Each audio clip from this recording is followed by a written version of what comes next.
And they're coming in now. Okay, perfect. Hi, everybody. Welcome to our introduction for the Framework for Design Excellence Part 1. This is a 3-part series, and today we're talking about designing for equitable communities, well-being, and economy. So before we start, I just wanted to ask anybody who doesn't have their name in their Zoom, ID, if you would either change it to your name so you get the credits that we have for you, or you can just put your name in the chat and that way we get you your credits. Other than that, we can get started. If you can go to the next slide, thank you. So just a couple of housekeeping things to start us off. AA Pittsburgh is a registered provider, and this for CEUs in this presentation has been approved for 1.5, which is great. And the purpose of this series in particular is to share the intent behind the Framework for Design Excellence's 10 categories. So we're going to go through project objectives and the intent of each category, and then do a case study example working through the super spreadsheet using the new Center for Sustainable Landscapes at FIPS.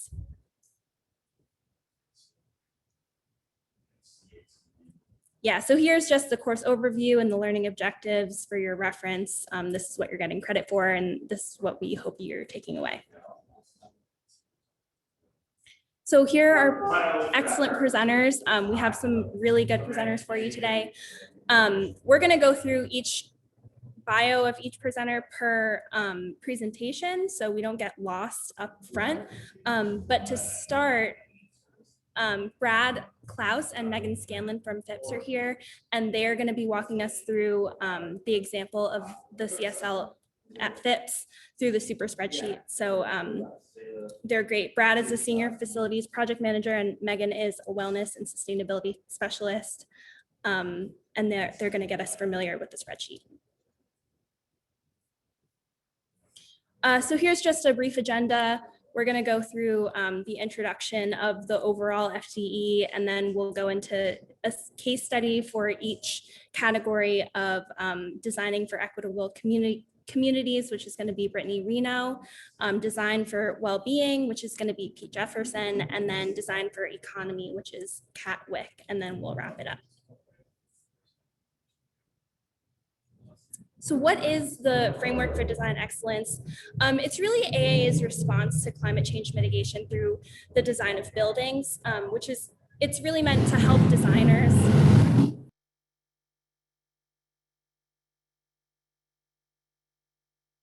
I'm so sorry.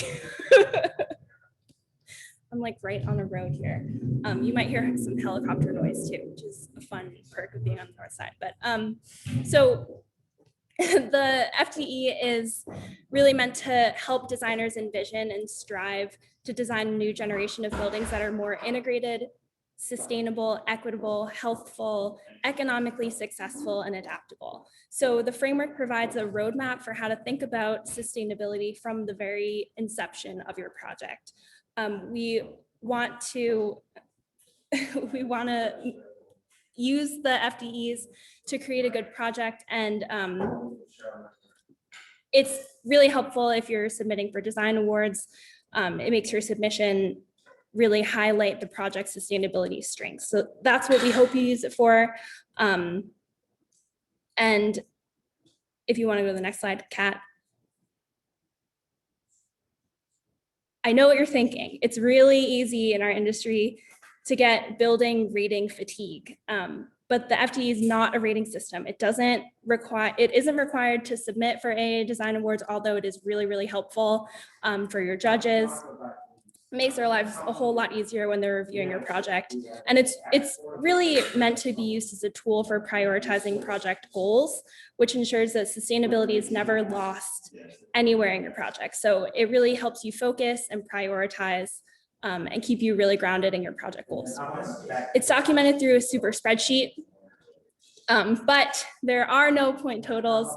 There are no certification levels. It just nudges designers to ask the right questions, to look for information, qualitative and quantitative information, so that you can talk about your project and you can focus the conversation.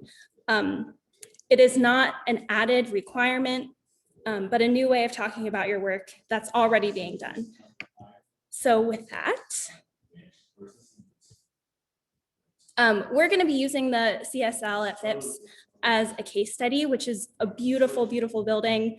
And it really highlights the strengths of the FDE. It uses it really, really well. And we're going to start with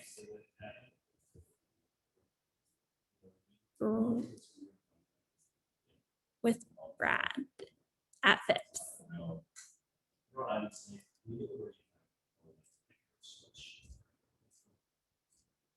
Brad, I think you're muted.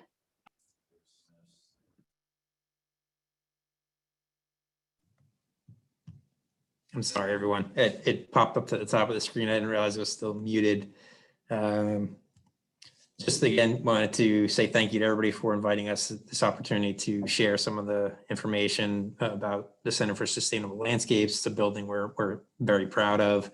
I just wanted to also share that we received some good news today. We actually received the 2021 BREEAM award, award for commercial projects in use category this afternoon by a virtual award ceremony. So one more sort of accolade or recognition that the building, the Center for Sustainable Landscapes has received.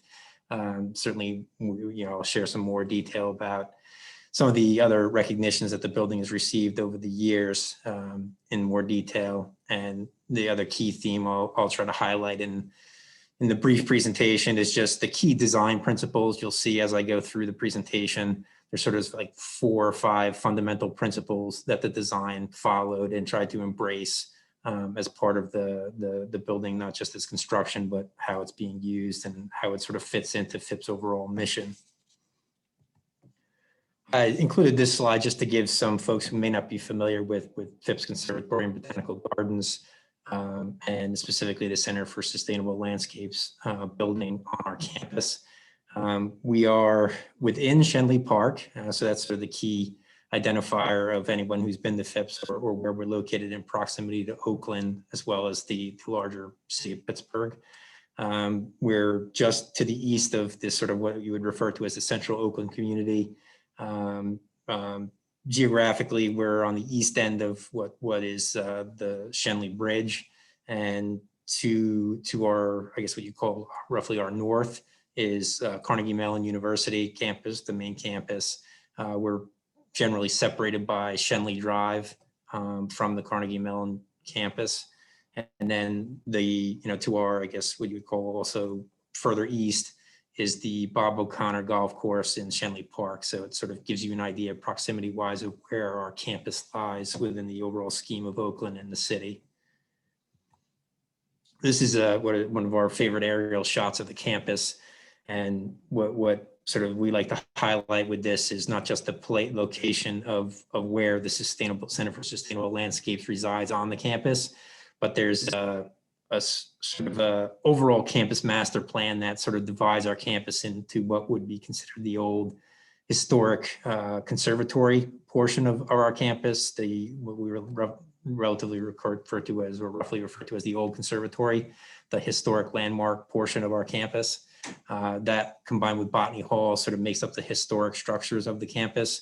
And then there were some additional additions over the years to sort of support the operations of Phipps and the horticulture operations. Largely, you'll see sort of a large footprint of production greenhouse and some more modern additions to our, I guess what you call our exhibits when they added the tropical forest. And then there's also some additional event space that we use to host various different events during the course of the year, weddings, to sort of generate revenue for the organization. Where the Center for Sustainable Landscapes fits is sort of at the end of Fruit Street Extension, and you'll see this whole area, and then in an upcoming slide I'll highlight in a little bit more detail. This whole area of the campus is what we now refer to as our living campus, meaning that those buildings are in various different stages of achieving living building certification. The idea being that each of these buildings not just operates as a living building on their own, but there's, you'll see in some of the upcoming slides, some shared systems, that are part of the campus that are leveraged by all three of those buildings within this living campus. This was just to share some general parameters about the building itself. A little over 20,000 square feet total in terms of building square footage, 3 stories and an accessible green roof. That's something that's sort of unique about the structure is, and you'll see in some of the upcoming slides as well, it was designed to be able to interact with visitors and guests, sort of and consistent with our mission is to leverage some of the features of the building as somewhat of a learning and living laboratory. So guests can actually come as part of the guest experience out of our tropical forest and actually visit and are have full access to the green roof itself. There's some tremendous vistas of Oakland from that, and also some beautiful planting features there to different times of year. Obviously, different features highlighted at that point in time. Overall project area, and this sort of gets to the theme of not just the building footprint, but there was a substantial amount of project area and site planning associated with this project, just due to the nature of the sort of living building systems we had to employ to sort of meet those criteria, with things like water recovery and rainwater harvesting, in addition to having on-site wastewater treatment. The project required quite a bit of additional footprint to sort of house these systems that wouldn't normally be able to be encompassed within the building footprint itself. In terms of the timeline, it's getting there. In terms of it's now no longer what I'll consider to be the new construction category. The building construction began in November of 2010 and wrapped up with the building achieving occupancy in the December 2012 timeframe. So we've been operating the CSL at nearly full occupancy for about 9 years now at this point. As we always like to refer to the CSL as one of the greenest buildings in the world. And again, some of the features that highlight that is, and intentionally were implemented in the design, is the building, it generates all of its own energy, fully supports all of its own energy needs, treats all the storm and sanitary wastewater that's generated in the building, as well as some of the portions of the surrounding campus, which we use to collect additional storm water for reuse, not only in the CSL, but some of our adjacent living buildings. We also like to, getting back to our recognitions, it's the first and only building that's met 5 of what essentially are the most recognized green building certifications globally. LEED Platinum we achieved shortly after completing construction. It is advanced all 4 petals of the Living Building Challenge. WELL Platinum was achieved in 2014, as well as Sites Platinum. And again, just very recently, we're indoctrinated into BREEAM's in use category.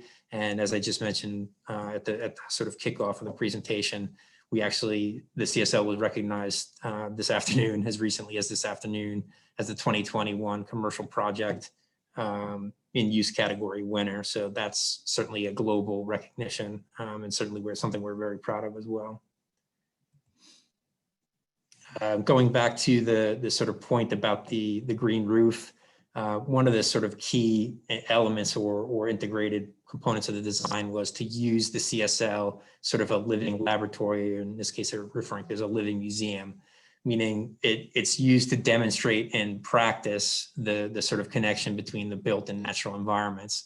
And you'll see in some of the exhibits that I'll show in an upcoming slide, there's sort of some what I'll call deliberate sort of natural resource and environmental education components to the visitor experience that are also accessible within the building, as well as some of just simply the features of the building that we've tried to emphasize the educational component to. So as you pass through the building, you actually will see examples and various different displays which communicate some of the different environmental features of the building. Sort of keeping consistent with that theme, what we've tried to do is maximize our reach to other institutions, via sharing case studies and, a lot of forums that we felt would get us the broadest reach. So through various different forums like International Living Future Institute, USGBC, AIA, National Institute of Building Sciences, and more locally in Pittsburgh through the Green Building Alliance. We have, a range of different case studies that we've tried to share and make accessible to the larger architectural and engineering and also building ownership community, just as a way of sharing our learnings and inviting, as we always like to think of ourselves, we're sort of an open book, and we invite people to come in and share some of the experiences we had and hopefully help others promote the same type of, living building systems within the Pittsburgh region, if not globally.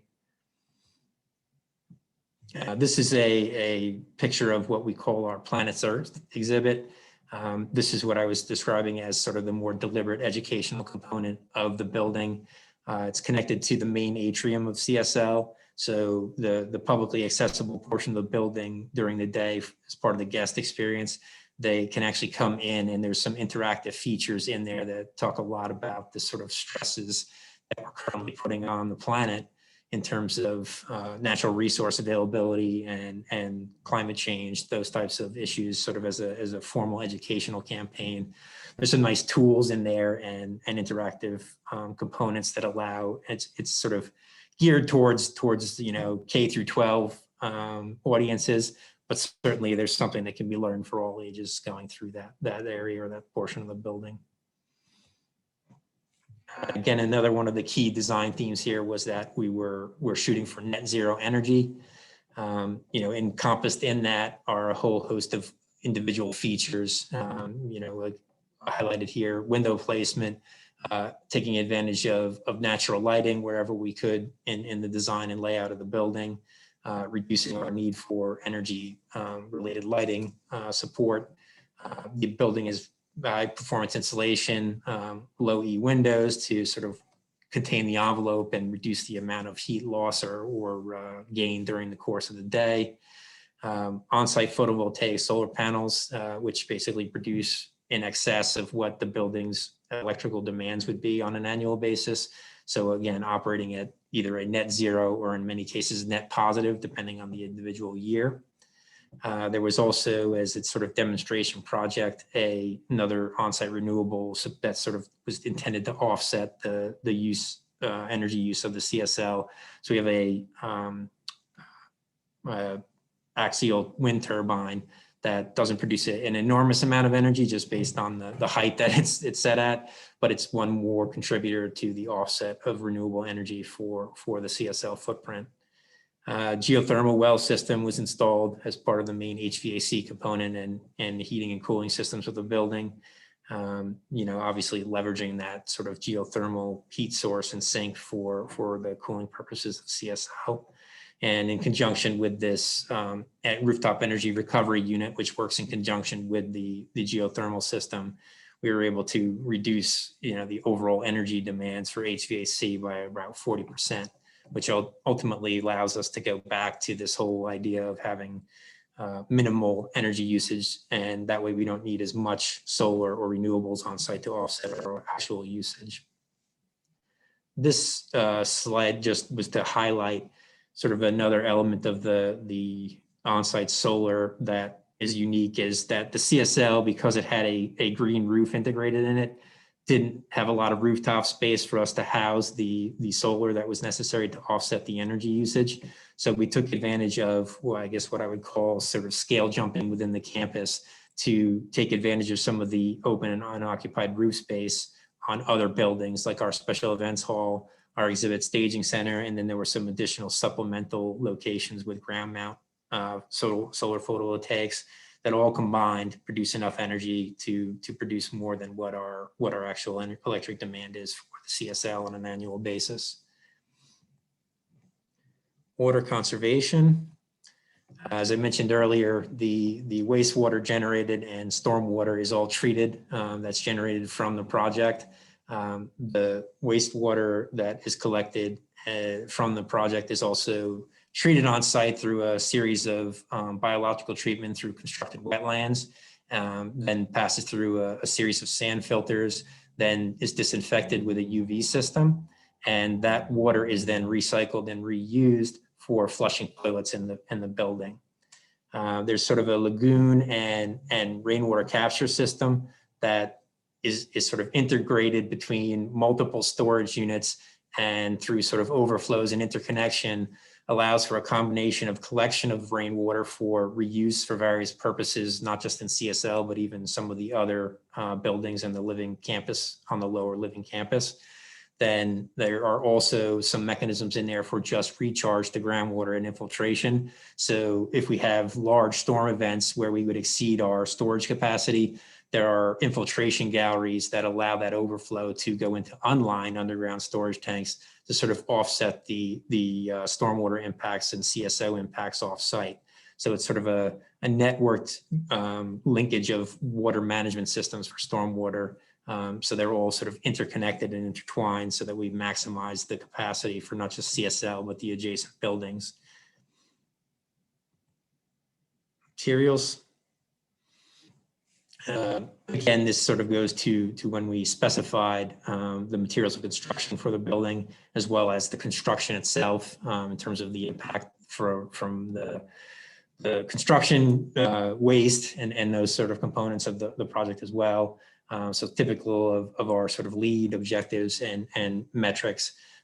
We employed various different techniques during construction to make sure we took advantage of salvage materials, recycled materials, and sort of the regional aspect of it in terms of the transportation impacts and resourcing, making sure that most of our material that was associated with the project came within a 500-mile radius of FIPS. In this case, 82% of the total coming from within 500 miles. In terms of material health, being an LBC building or project, we were focused on the materials red list as sort of our guiding path in terms of what we were and were not including in terms of the materials used in the project. Another theme, again, is sort of giving the building an overall sense of place, not just in the context of FIPS, but within the overall region, and some of the themes that were incorporated into that. So one unique aspect of this project was that the lower portion of this campus, this lower back end of the campus, had actually been a former brownfield site. It was at one time a city, was adjacent to or part of a city garage and DPW garage operation, as the city owns all of the property that comprises FIPS and still does. We just simply lease the property. So that older building was, I believe they were USTs, so it was considered a contaminated site that required remediation by a Pennsylvania DEP. They had actually employed that remediation work and eliminated the environmental impacts, then allowing us to proceed with the redevelopment of the site and construct the CSL. Again, the sort of overall landscape features, well, this is unique for FIPS in that we're sort of heavily fortified with horticultural resources and expertise. So it was one of sort of the harmonies of our overall mission was making sure we employed native landscape features and native plants so that there wasn't a whole lot of additional supplemental support or intervention required for those, particularly with respect to watering.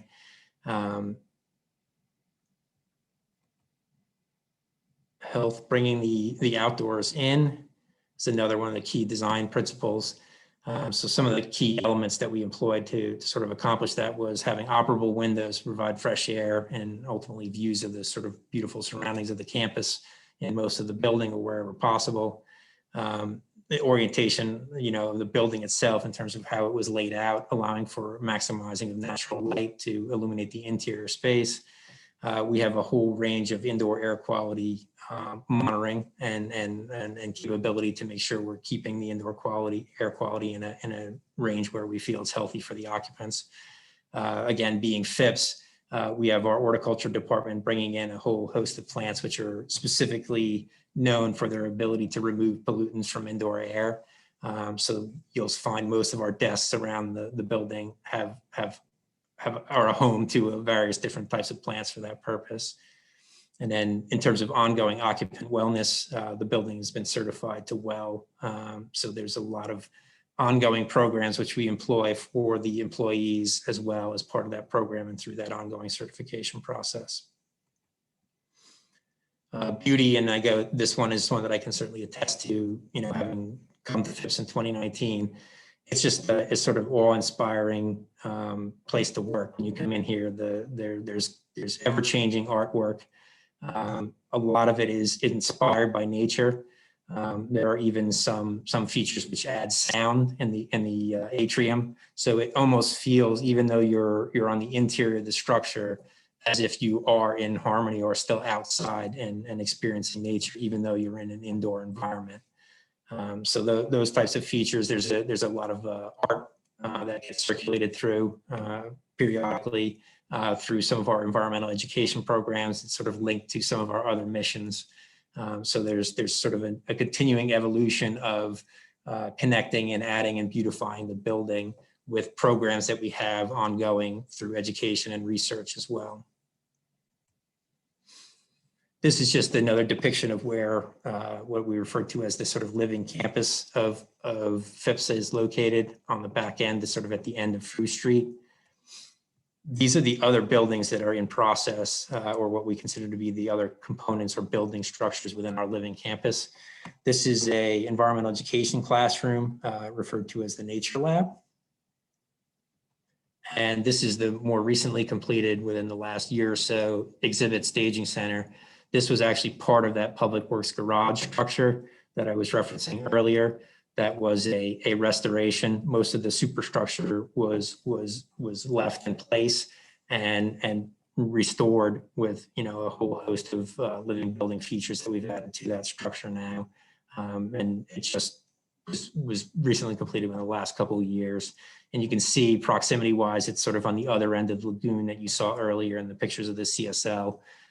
There's a lot of shared resources in terms of the footprint and the natural systems that we're leveraging in terms of rainwater harvesting and wastewater treatment that are shared by both buildings.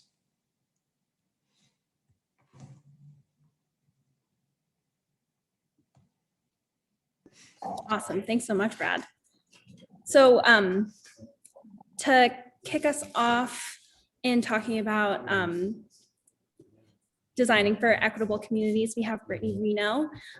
Brittany is the council president of Sharpsburg Borough, and executive director of the Sharpsburg Neighborhood Organization. She's been active in Sharpsburg's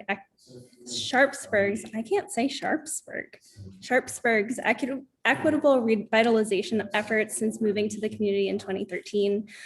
Passionate about community planning and engagement, she's worked with neighbors to plan projects to improve the quality of life in Sharpsburg since she founded Sharpsburg Neighborhood Organization in 2014 and became its full-time ED in 2016. Prior to working in Sharpsburg, she completed 2 terms of service in AmeriCorps Public Allies program, where she worked with Allegheny County youth aging out of the foster care system. Then she worked to support nonprofit programming for people with disabilities, youth, and veterans by coordinating fundraising efforts for goodwill of Southwestern PA. Brittany is the former chair of the Congress of Neighborhood Communities, aka Connect, a current board officer of the Tri-Cog Land Bank, and a current board member of the Cooper Siegel Community Library System. She's a graduate of the University of Pittsburgh, where she studied media and professional communications with a concentration in corporate and community relations. And she's currently pursuing a Master of Sustainability with a focus on sustainable urban and community planning at Chatham. So with that, I will pass it to you, Brittany. Thank you so much for joining us. My pleasure. Thank you for having me here. And Kara, thanks for reading that long bio. I need to cut that way down. I'm Brittany Reno, as Kara said.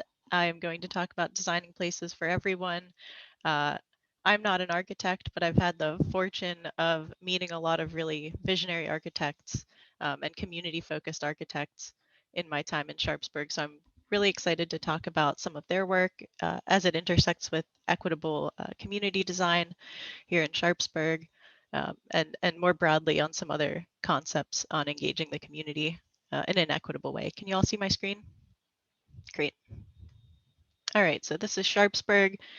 I'm sure many of you have been here before. It's right across the river from Highland Park and Lawrenceville, Morningside. It's very much this densely built old Pittsburgh urban community. You can see how close the houses are, and while you can see some sprigs of green poking up, we don't have a ton of green space. We don't have a ton of publicly accessible space. We have sidewalks of questionable quality, but we're very much this dense place with a lot of people in it. So we enlisted a few years ago Evolve EA to help us with this really intensive multi-year community engagement planning process. And I saw Mark Mondor in the audience here, so I won't gush too much about Evolve EA, but they've truly transformed our community's ability of self-determination to be able to say, this is what we want in our community for our families, for our local businesses, for our environment. And these are the challenges that we're dealing with, and we're not going to let people deal with them alone. We're going to deal with these things together. So I've listed many of the issues here at the bottom that we're dealing with, and I'm not going to say them all out loud, but you can see they touch on a lot of things. And we started when we were doing this, we are following the Eco Districts protocol. So we are kind of trying to consolidate the issues into these buckets to make better sense of them, to be able to communicate about them, to make better note of the intersections between these issues. And what kept coming up was the fact that equity really is not its own bucket. It is this overwhelming presence in every aspect of our lives. And so my first big point that I want to make to all of you is that keeping equity at the core of all the projects you're working on, even when you might not think that it's an immediately apparent thing to think about, is going to ensure that those who are already most burdened, those who are already most screwed over by the system and by architecture as it exists currently and historically, they will be the priority of your efforts. And that's how you make a welcoming space. I want to talk really briefly about loitering. For years in Sharpsburg, we had no loitering signs in our public parks. And finally, one day at a council meeting, I said, guys, what do you think a loiterer looks like?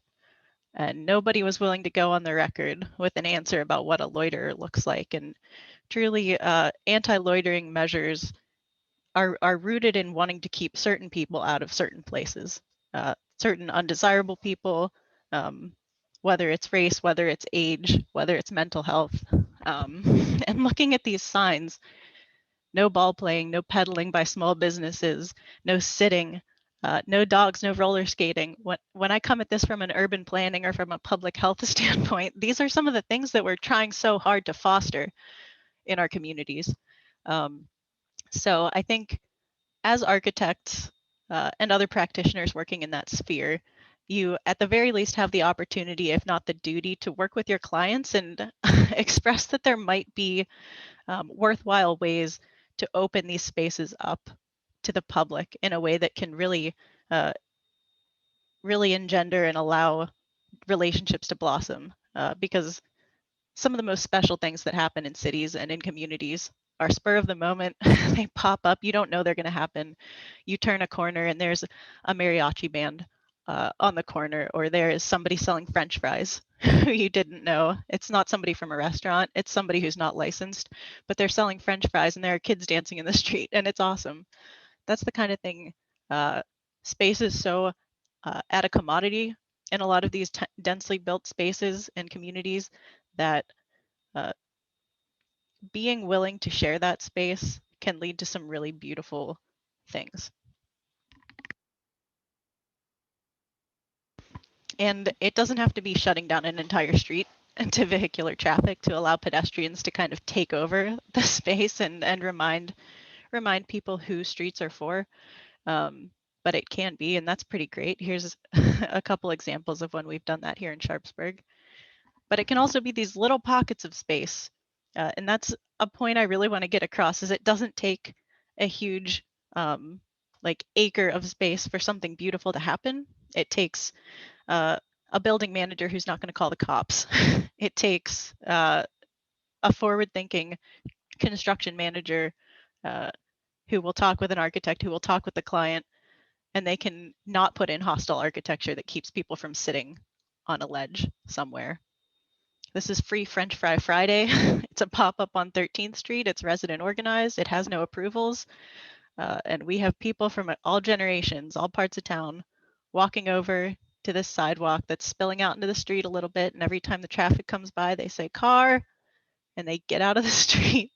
But they're having a blast, and they're meeting new people and building trust and building relationships and making memories that make a space special. This is our riverfront park. It's accessible. We've got fishing derbies going on down here, but even if you don't fish, you still go down there and you hang out and you talk to people. You pull up a chair or you sit in the gazebo. The value of seating is so huge. And I'm sure architects, you think about this, but a lot of people don't, especially people who maybe are planning the buildings from the building side or planning the business. They don't think about street furniture, or they're afraid to put street furniture out. But the connections that can happen, the mental well-being that can happen from being able to sit in a place, just sitting in a place that's outside with some sort of green around you is incredible. Here's a volunteer fire department cleared out for a wrestling event. Very fun. I want to talk about very quickly the transformative power of giving a crap. This is a space long neglected on the Etna-Sharpsburg border. You can see this is coming off of the 62nd Street Bridge. To the right, you'd go towards Route 8. For a long time, the county and PennDOT and Sharpsburg and Etna, none of us thought that we owned it. So nobody wanted to take the authority to approve some sort of improvement here. And eventually we got together with some local businesses in Sharpsburg, and they donated like $30,000 combined, and we transformed it into a place that is a lot more friendly for people, especially people who were trying to encourage to walk from Etna to Sharpsburg Business District and vice versa, across the bridge to Lawrenceville, to those opportunities and those shops. Just putting grass down and putting benches down, it's such a small thing, and it doesn't have to be on this kind of scale. It can be a patch of grass, and I'll talk about that in a second. So yes, is the saturation on this photo bumped up compared to the last one? Yes, but it's a much better spot for people to hang out in. And it just feels like you can breathe easier there now. So this is the other green spot I'm going to talk about. This in the green circle for a long time was a falling down couple of row houses together, I believe. And it was almost a parking lot once we finally got the money to demolish this. But if you look at this map and you see these little pockets of green space, none of these are publicly accessible. And in fact, if you click through here, I covered up anything you can't even see from the street. So even this is our densest part of town and our most low income part of town. And right off of the business district, you can see along the bottom on Main Street there. But there is no green space. You can hardly go outside and look at green space, let alone be in green space. So we decided to transform this vacant lot that came from a dilapidated building demo into a green space. And here it is on the left after the demo, and then on the right. When we were first designing this space, there was this extreme reluctance to put furniture in this spot because past councils had been burned by putting street furniture out and then having it stolen. And I guess my point here is that you've got to give people a chance to prove you wrong. So we put street furniture in here. We have the benches and then another bench. And we've got permeable pavers, we've got rain gardens, because flooding is a huge issue for us in Sharpsburg. All of this stuff that you've seen so far is deeply in the floodplain, and we feel it. So not only do we have these educational opportunities where we're, as you can see on those little signs, we're talking about what a rain garden is and what it does and how it's helpful, but we've also got this space where people can just sit and be in green space together. And especially for teenagers who are always being shuffled around from one part of town to another. They're walking the sidewalks because there's nowhere for them to go in a lot of places. So just building these small pockets of comfort where people can hang out and they don't have to be, at home in their living room, and they don't have to be paying a business for the privilege of sitting somewhere, that's huge. And I remember the first day this is the first group I ever saw in this park. I was having a rough day. I was walking down the sidewalk and I looked up and there was just this group of boys hanging out, laughing and having a great time and making noise after school. And that is a feeling that cannot be replaced. So I'm going to talk about another architectural project we've had here, the Second Harvest Community Thrift Store. This is newer. This is something that a big group of community members has been working on with Rothschild Doino Collaborative. So for a long time, this was a club, an old Italian club, and then so a lot of good memories here in the community, very treasured building. But more recently, for the past few decades, it's been an independent photography studio. And they were doing fine business, but nobody was activating the space in any way. So it's really just kind of been sitting there quietly existing.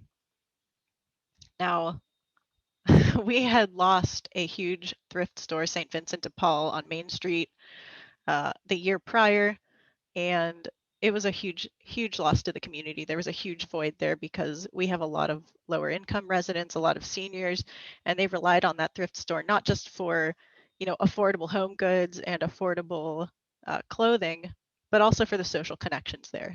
So that was a huge loss that we suffered.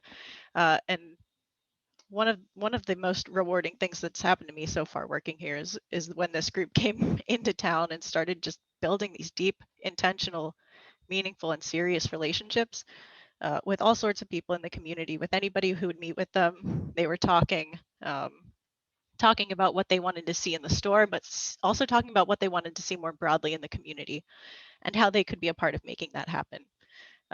So we have this community vision plan that we worked on with Evolve EA for years and engaged hundreds of residents in developing. So that was an easy place to start. But moreover, they're holding their own workshops with Rothschild Doino and inviting the whole community to talk about what could this little sliver of space in the front of the store be? Like, what are the options here? What can serve the most people? What can advance different goals in the community? And that's so important. A lot of communities already have these plans, but a lot don't. And a lot don't have people who are already convening the community. So to the extent that architects are in a really pivotal position to be able to engage the community members that are already there around what they want to see in the community as a whole, not just what they want to see on site in particular, that is powerful stuff. And I think that's another thing. You have the opportunity, and also you might think of it as a duty to really engage the community. Here we've got solar panels, we've got stormwater management on site, we've got in the front, we are a food desert, so we've got heightened garden beds, so people will grow produce there and then give it away in the summer. We've even talked about the idea of like the New Sun Rising, the Millvale Food and Energy Hub in Millvale. It's solarized and they've got it on a DC microgrid system. So when floods, for example, might take the power out, they can move critical services like emergency response or even pharmaceutical, like medicine distribution, to that building that is off the grid. So my point here is understand that 99% of the time you're going to be working on a building that is being built in a place that already exists. And you want to make sure that the building isn't just in the place, but part of the place, part of the community. Here's the community space right in the front of the building. You can see across the street the parklet. And this is just, anybody can come in here and do whatever they want. They can hang out, they can read a book, they can do some work, have a meeting, drink some coffee. And all the employees here are from local workforce development programs 2 blocks over. So that's the kind of meaningful integrated partnership that I'm talking about. I think a lot of architects know this about the community process, but people will freely share their opinions in most places. They might not share the opinions you want to hear, but they will certainly share what's important to them. And from that, you can really glean a lot of gems that might be put forth into a building design. another nod to tiny spaces. This is a borough park at 16th Street in Sharpsburg. And a local group of kids asked if they could build a little free library, and people were worried that people would steal the books and not return them. And it's kind of at that point, we're like, okay, if people steal the books and don't return them, that is that many more families with books in our communities. And so this thing has been so popular. It is what, 3.5, 4 feet or so of space that wasn't being used for anything else. And it's created this incredible little ecosystem of lending books, not just for kids, but for adults too. This is, I want to talk about our library really quick. This is what our library used to look like until about 2014 or so. Not so bad. It's not a bad looking building, but you don't necessarily think it's a very welcoming space. I mean, it could be a tax office. It could be, you know, a lawyer's office. I don't know. It's not super welcoming. Also, the photo is very low res. It's the best one I could find because it wasn't super photogenic back in the day. But now this is our library here in the same space. This is from Front Studio Architects. We did get an AIA honor for this a few years back. This is a space that welcomes people in. This is a space that draws people in from off the street. We call it the Swiss cheese building now for obvious reasons, I think, but you can see the community garden in the back now. And I'll show you some more pictures about things we've added, but this really is a space that not only looks more welcoming, but truly is more welcoming just by virtue of the expanded size inside. On the top left, you see we've got flex space where we have the community chili cook-off every year, but we also have art exhibits there. We have classes there. We've got a take what you can, leave what you, or take what you want, leave what you can section to address that food insecurity issue. And then in the back, we've got the children's space, which obviously is vibrant, welcoming. And then we've got the garage door that opens up to the courtyard in the back, which is not big. Like most things in Sharpsburg, it's not very big, but it is so well loved. There are like 3 trees back there, and every single one is beloved. You see places to sit, grass, and trees. Outside, these little pockets of space become so much more meaningful just by the library being willing to share them with the community. So we've got a little free pantry that just went in. It doesn't take up much space. Nothing was there before, and now we've got this 24/7 resource for community members. We've got the community garden, of course, down at the bottom, and this thing has been oversubscribed for years. It's hard to get a bed because it's so popular, and we have, for a third of the year,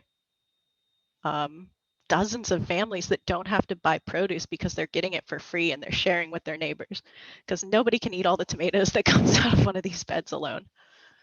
We let the greengrocer produce truck from the food bank come and take up a space and a half. We were very scared we wouldn't be able to fit it, but we tried, and the library wasn't too afraid of the liability of having the truck knock something over. And now dozens of families can buy produce without having to have a car, which is great because a quarter of our families don't have a car here. And then we've also got the air quality monitor on the right, upper right, where people can stop in and check how the air is doing at any time of day. One more project here. This is a dilapidated bar. It was caving in. There was no roof. Parts of it were falling into the street, filled with asbestos, filled with mold, rats, birds.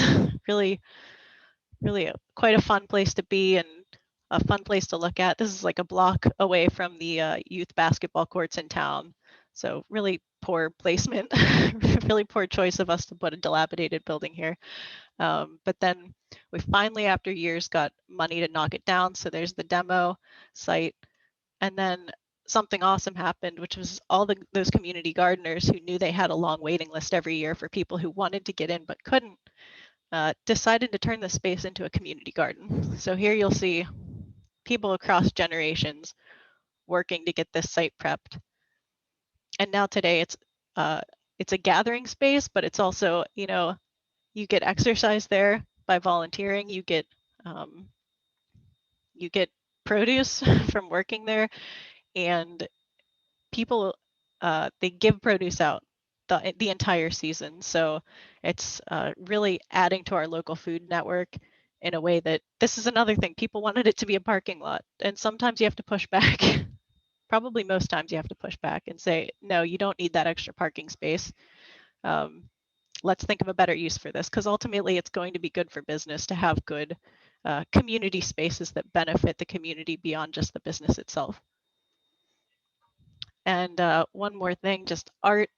The power of an art piece, especially a locally created art piece or something that honors the local context, culture, history, people.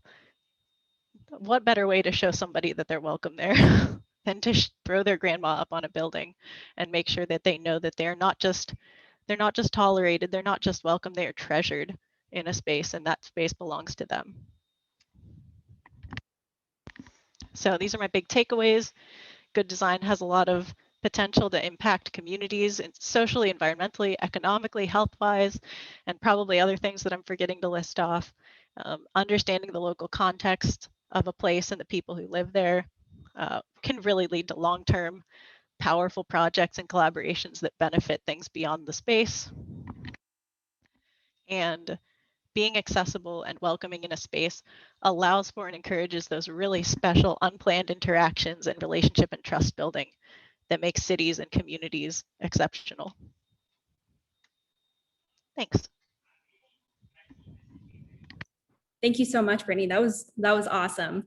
I love how you take equity, this big giant idea that, you know, architects and engineers and everybody in the design industry is like, of course we want to prioritize equity, but you know, what does that actually mean? And I think we have a lot of trouble understanding when we see that in action.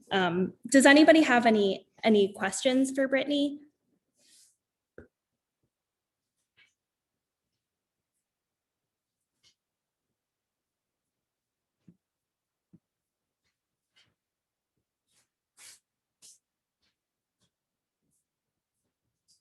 Okay, so I think we're gonna move into going through the spreadsheet.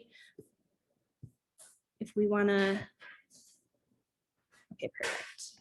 Actually, Brad, you can start sharing your screen with the Excel spreadsheet when you're ready.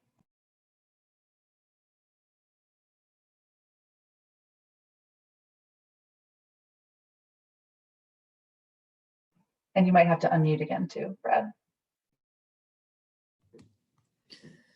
So when we initially got involved with AIA's Pittsburgh chapter about, you know, using CSL as a case study. So what we ultimately did was take this COTE super spreadsheet tool and apply it to what was a completed project from 2012, being the Center for Sustainable Landscapes.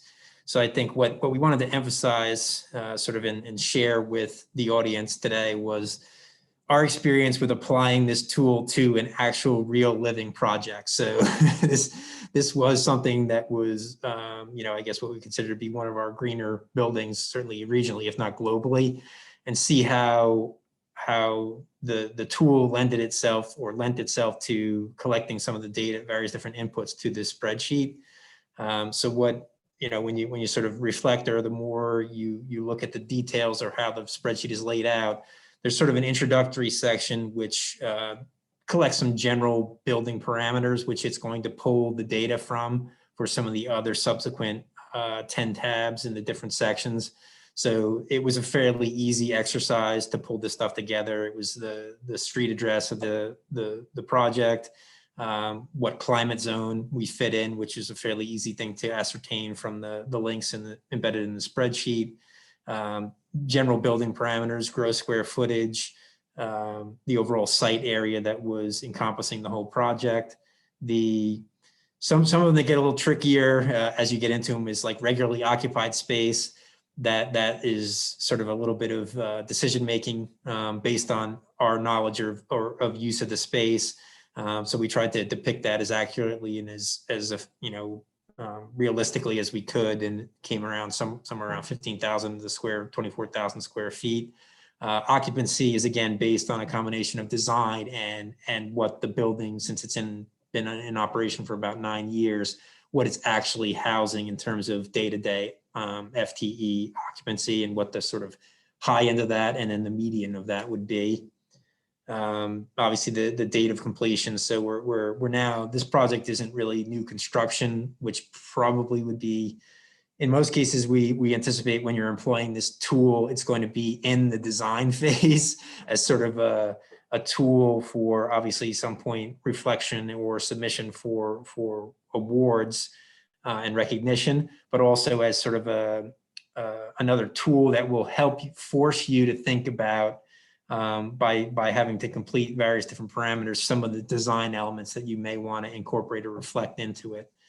So we sort of did all these exercises with that lens, understanding this is a completed project, but you typically would be employing this process at different stages, not necessarily a project that's been in the operation and maintenance mode for as long as ours has been. And then obviously the cost of construction, hours of operation were all readily available parameters that we got from various different design documents and specifications, combined with our understanding and knowledge of the operation of the site over the last 9 years.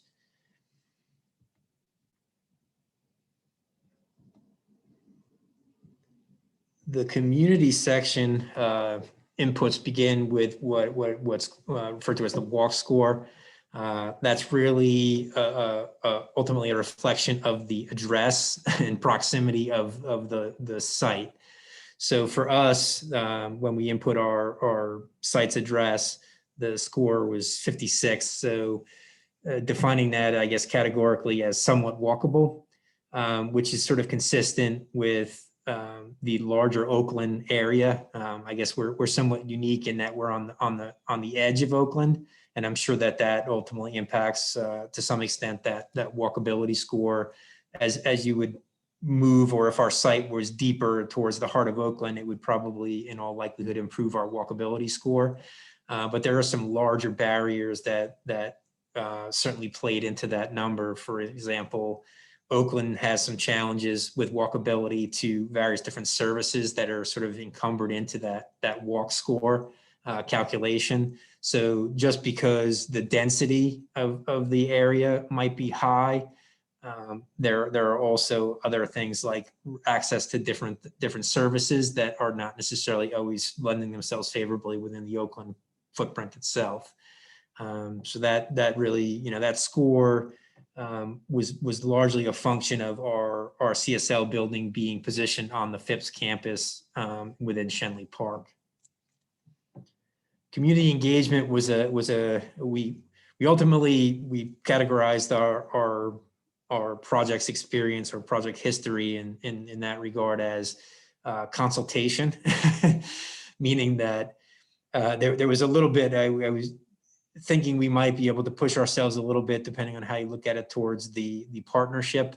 But I think that what we've seen, this being our first sort of endeavor into LBC and LEED as an organization, in many cases with new construction in that sort of time frame of 2012, we were still learning as well. So there was an evolution that's taking place beyond. So in the case of the CSL and where our design process was in terms of community engagement, we've sort of evolved past that. So for example, some of our more recent new construction or development and design projects, we're definitely moving towards. So I guess if there's any learning, we're moving up that hierarchy as a result of our experience with and comfort level with this various different levels of community engagement, recognizing that it's a little uncomfortable if you haven't done it before. And I think as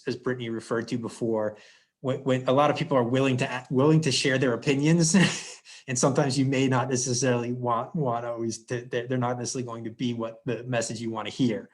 So that everybody, I think, approaches that, in terms of gauging their level of comfort on the community engagement process and design, especially on sort of private properties or sort of private public combinations, just because there's a little bit of apprehension and concern about how they'll manage the process. So We have obviously evolved, and I think some of our more recent projects are definitely moving towards this partnership delegation. Certainly wouldn't necessarily say we're in citizen control, but that's sort of the direction that everything would be going to some extent. Percentage of the occupants commuting by alternative transportation. I guess this one we're pretty fortunate that we have a program in place which provides incentives for our employees using alternative forms of transportation within the campus. So although it wasn't readily available, we were able to refine the information that we collect from that program to come up with a rough estimate of the number of employees from the CSL, or that are, normal occupants of the CSL, that are, taking advantage of that program and using alternative modes of transportation on a regular basis. So we did reflect fairly well in terms of the percentage there, being somewhere in the 50 to 60% range in terms of our overall occupants of CSL using some alternative means of transportation. Certainly not at the level of an example, in this case, New York City and Manhattan. That is obviously a very dense urban environment with a very evolved mass transit infrastructure, which we don't necessarily have here in Pittsburgh to that extent. So it sort of, I'm sure, impacts that number. And if we had those types of resources, we probably would see a much higher number than what we have within this employee incentive program. Transportation carbon calculator. This is one where we ran into some problems. This data is just not currently accessible to us. And when you see the individual inputs, a lot of it is this line of it's personal data. It would have to be something that we would access from our employees. So when we approached collecting this data, we had a conversation with HR about it. We realized that we just simply don't have the metrics to do these average commute transits for all the employees within CSL, or their average car MPG. These are all pieces of information we would need to solicit through HR from the employee base within CSL. But I did note when we had that dialogue or that conversation with Human Resources, we have plans to collect something similar to that going forward as part of our scope 3 emissions. There were a number of different parameters within this sort of carbon footprinting scope 3 emissions that we are, through sort of our climate toolkit and our climate initiatives at the campus, we're going to try to implement and sort of marry that up with other incentives to get people to use more fuel efficient vehicles, things like that. So it's what I would characterize as in the works. And it may be something that you'll find in trying to complete this tool for individual workplaces. It's not going to be something that you find readily accessible. Parking space reduction was a fairly straightforward exercise, collecting the information from our code information from what was required for the size of structure that we were building and the type of structure. It required 25 parking spaces by code. Ultimately, we wound up providing a total of 30 spaces associated with the project. What I would add to that is, it wasn't so much a function of reducing the overall number of parking spaces, which was the design imperative that we were following there. It was maximizing the sort of incentive pieces of this. So there's obviously a number of elements of carpool parking, preferred parking for carpooling, preferred parking for low emission and high or zero emission vehicles. In addition to that, there was a pair of level 2 EV charging stations, which are free of charge and for use of the employees of CSL. So all those things were sort of the chosen path to sort of move our employee base towards lower footprint or lower impact in terms of the commute to work. Similarly, on the bicycle infrastructure, it was an easy thing for us to collect. We had two bike rack structures that are linked or associated with CSL.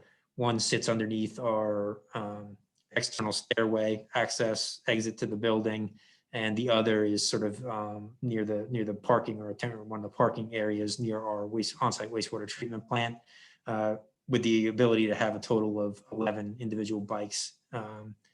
terms of shower capacity, there's not, within the CSL building itself, there are not lockers or showers accessible, but there is a locker room and shower facility available within the production greenhouse for our horticulture employees that can be utilized by the employees of CSL. And then more recently, we actually added a set of shower facilities in the exhibit staging center, which is one of the other living buildings on our lower campus. So that's why we identified the number of showers as 2 in that case. So each of those could be used by the employees within the CSL. Awesome. That's great. Yeah. And something that I think we should really focus on is that we know that every project is different, and that means that sustainability is going to mean something different for every project. So like your score for public transportation and location like wasn't the best just because of the surrounding area, and we don't have an elaborate infrastructure like New York City, but we can focus our efforts on things like making sure that employees can bike to work, and making sure that they have options in terms of parking and rewarding, you know, electric vehicles and things like that. So like this spreadsheet is not going to, I mean, the design awards are not going to penalize you for having lower scores on this spreadsheet. It's just provoking those questions to make sure that you're focusing on those things. Does anybody have any questions, any specific questions per the spreadsheet for Brad?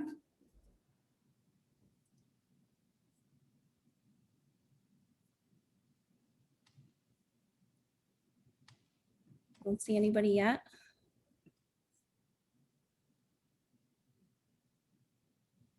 Okay, so I think we'll move on to design for well-being, which is next.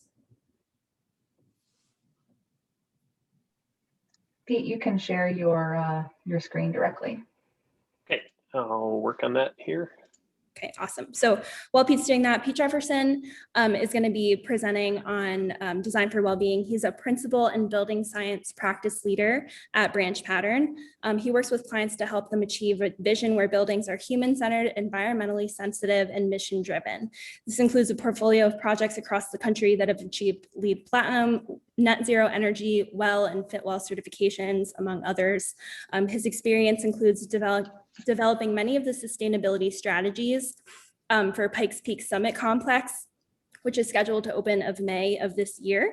And it stands to be the highest elevation construction project in North America, and is attempting to become the first full Living Building Challenge certified project in the continent's coldest climate. So no easy task. He's a licensed mechanical engineer, but Pete often gets confused for being an architect, mostly by other engineers, which it's okay, Pete. I know you're not an architect. I know you're one of us. In addition to his collaboration with architects on projects, he's been a speaker numerous times at both the AIA 2030 series and architecture programs, or Architecture 2030 programs. For the last 10 years, he's also helped develop resources for the Zero Energy Schools Accelerator Program, which is a collaboration between the DOE, ASHRAE, and AIA to provide tools that increase the adoption of net zero energy schools across the US. Since moving to Pittsburgh in 2014, he's worked on notable projects for big players: Google, Carnegie Mellon, Pitt, Children's Museum, Penn State, Community College for Allegheny County, among many others. Often serving as the high-performing building consultant, he helps teams optimize building performance for health, energy, and occupant comfort. So you're in for a treat on this one. All right, thanks very much. And you're seeing my screen, okay? The Yep. appropriate one, okay. So I like to start these sometimes with a little interactive thing, which is always a bit of a challenge when we're on a Zoom call. But I guess before I dive into this topic of well-being, normally I would ask you to raise your hands if you've read this publication, but if you can maybe give a thumbs up or a wave or something, I'm always kind of curious. There, Kat has, hopefully a few others have. I think as we're here talking about this framework for design excellence, I think of the framework as a way to provide some structure for what a good project looks like. And to me, this resource that AIA put out, gosh, like 5 years ago now, is a nice way to look at what a structure for what a great practice looks like. And I would argue it's hard to have great projects without great practices. So actually, one of the co-authors of this spoke at AI Build Pittsburgh a week after this was put out. And so I would encourage everybody, as part of your work here, looking at this framework, to go back and look at this too, and you'll find things that these what they call high performing firms are doing. So things like post occupancy evaluations, for example. The industry average is 5% of projects have a post occupancy evaluation done, whereas the high performing firms that were studied in here are at about 41%. So significant difference between those two, and I think that has a direct effect on the outcome of buildings. And so as you're thinking about this framework and how you achieve high marks in it, this is a great resource to start with too. So this topic of wellness, well-being, health, we do a lot of work with the well building standard itself. And a lot of times we use these terms interchangeably. I think they've done probably the nicest job that I've seen so far of trying to provide some nuance and meaning between them. In my mind, wellness is sort of a practice. Health and well-being are states that we're trying to achieve. And again, I would probably make the argument that well-being is the more aspirational of those. And it's really tough to achieve well-being if you don't have health. I mean, put yourself in the situation in any one of our building spaces. If the materials and air quality are giving you migraines, you're not going to achieve well-being in that state there. So while we will sometimes throw these terms together, there is a little bit of a nuanced difference between them, but not super critical for the sake of this. But everybody's got a different perspective. I know this can kind of be, I don't mean this to be a shocking contrast, going from this high level aspirational notion of well-being to a spreadsheet. We love quantitative stuff. It's great to have metrics, and there are some things that you can measure when it relates to well-being, things like access to daylight and views, what the air quality is in the space, and certain material selections. I would also argue as well that not only can you measure things, you can model them. I'm not going to get into that a lot today, but a lot of these things are predictable using some of the tools that we have out there. But if you don't love the quantitative stuff, maybe you like the qualitative stuff a little bit more. This is kind of the aspirational side of things. And I think some really thoughtful questions that come out of the framework here that can lead to some interesting discussions about well-being is, I think asking these types of questions at the beginning of a project can yield some really insightful responses. And so I'll come back to this. To me, this is kind of at the heart of the framework, is the types of questions that you're asking early on, and how that empowers a human-centered design process. AI also provides a few different topical areas, and I think this is nice and complementary. But anytime I sort of see bullet points like this, and maybe it's just lead fatigue or years of people looking for the easy button, I want to kind of give us a little bit of a warning here. This isn't just a menu. You can't just dial up biophilia, sprinkle it on your projects, and feel like you've achieved well-being in a space. I mean, that's why we get spaces like this. Somebody's heart was in the right place here. They probably wanted to improve the space somehow, and they brought in some plant life. Brad, they probably didn't consult with Phipps on this, so who knows if these are even real plants here. But it doesn't make up for the state of indoor environment here that is probably detrimental to health. I mean, if you really put yourself in this situation and imagine yourself working here, this is what I would argue is a really stressful environment. It's stressful from an acoustical standpoint. The proximity of people to one another and the lack of privacy is stressful. Even just looking at the ceiling and kind of the monotonous environment in there, we know from research that this is the type of space that people are going to complain about thermal comfort and light quality, and that's without even knowing what types of systems are in here. We can predict these sort of things. So adding a little bit of biophilia to this space doesn't make up for it. In fact, I kind of think of some of these things, and we love living walls, but they're like the 21st century version of solar panels in a way where throwing a living wall in an otherwise crappy space doesn't make up for it. Just like putting a solar panel on an inefficient building doesn't make it a green building. And so it's great that we've graduated to this point where we're having, I think, more meaningful discussions about this. 20 years ago, we were trying to fight that issue of what a green building even really is, and now we've moved on to things like inclusivity and health and well-being. So when we get into the nuance, though, these have a place, but they're not really the solution. So I think one thing, though, before we get too aspirational, that we have to kind of, at times I feel like I'm the wet blanket on this one, is that our existing buildings aren't very good. And a lot of times when I make that statement, people dismiss it as, well, you must just be looking at bad buildings, or my buildings are better. And I would again say that if we're not going back and asking questions and doing post occupancies, we really don't know. So I'm going to provide a little bit of evidence to hopefully back up what might be a bit of a controversial statement here.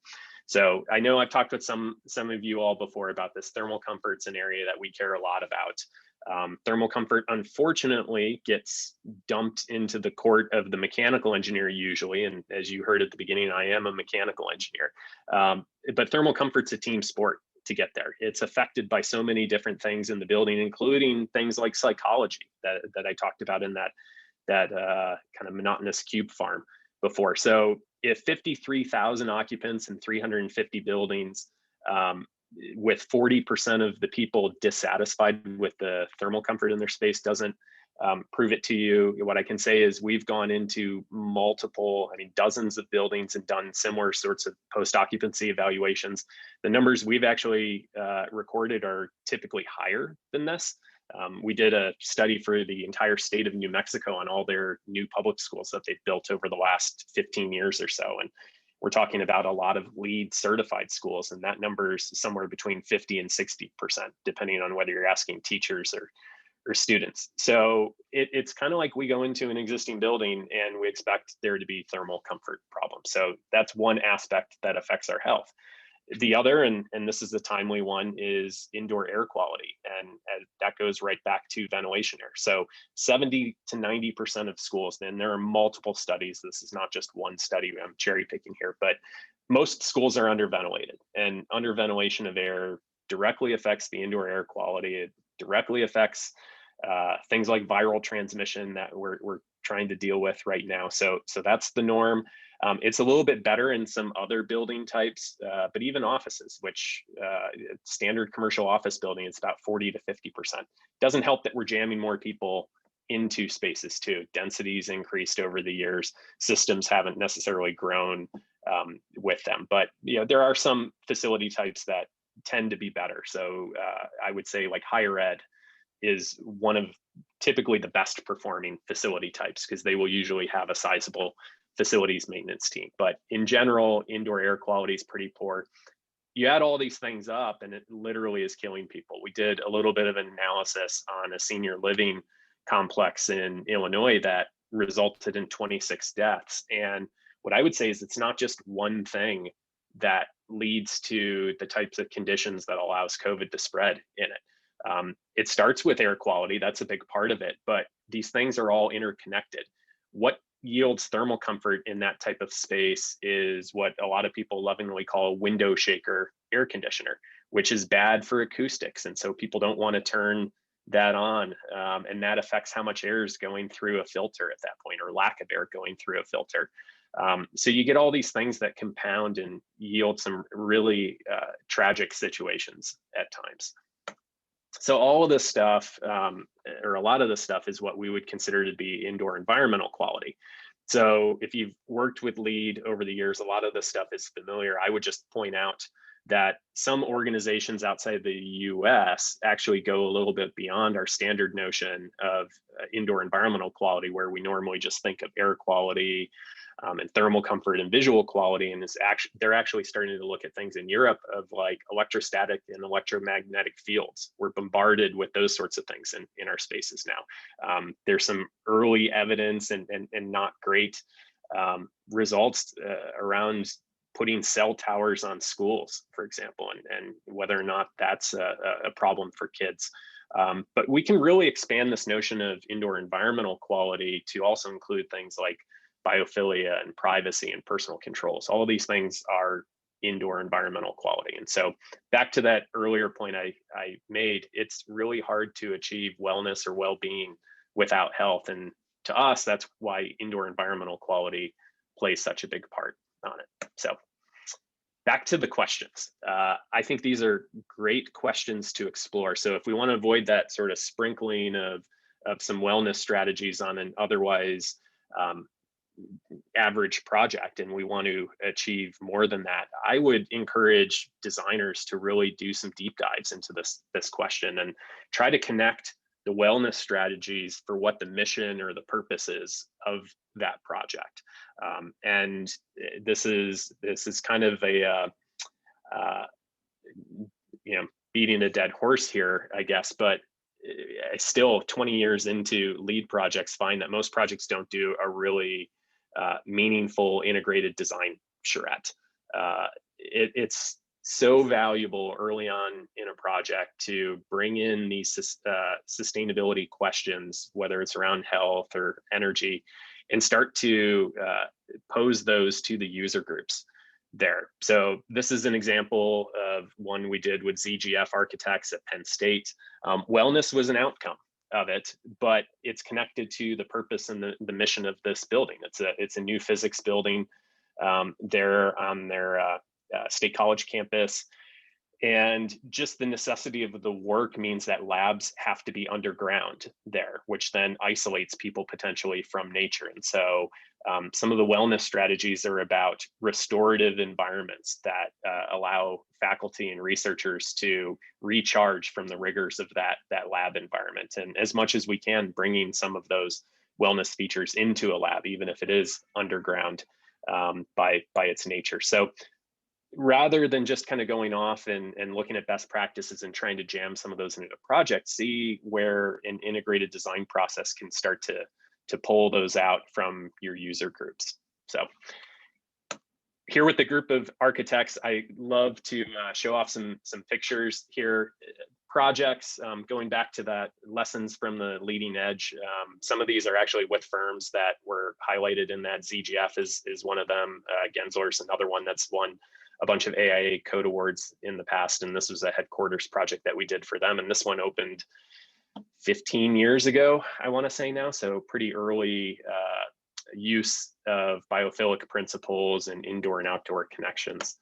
But yeah, we did a project, and some people may find that picture in the lower left looks a little bit familiar to a project in Pittsburgh. That's because one of the design architects happened to work on a project at Carnegie Mellon as well. So this is a project in Kansas City that we did with BNIM architects, really an entrepreneurial school, and they wanted to think through how they could train the next generation of entrepreneurial leaders. And BNIM is, I think, a fantastic firm, one that does amazing work in sustainability.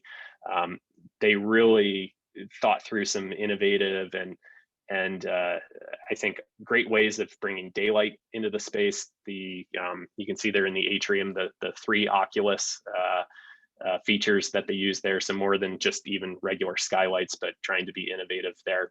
There was a lot of emphasis on personal control. So the environments have a lot of movable furnishings throughout, a lot of ability to customize and tailor the solar shading in there while still preserving daylighting. So that picture in the upper left, that's a product called Light Louver in the upper shelf there of the windows. And what that does is it bounces light into the space regardless of whether or not the shades are drawn there. So it preserves the daylighting.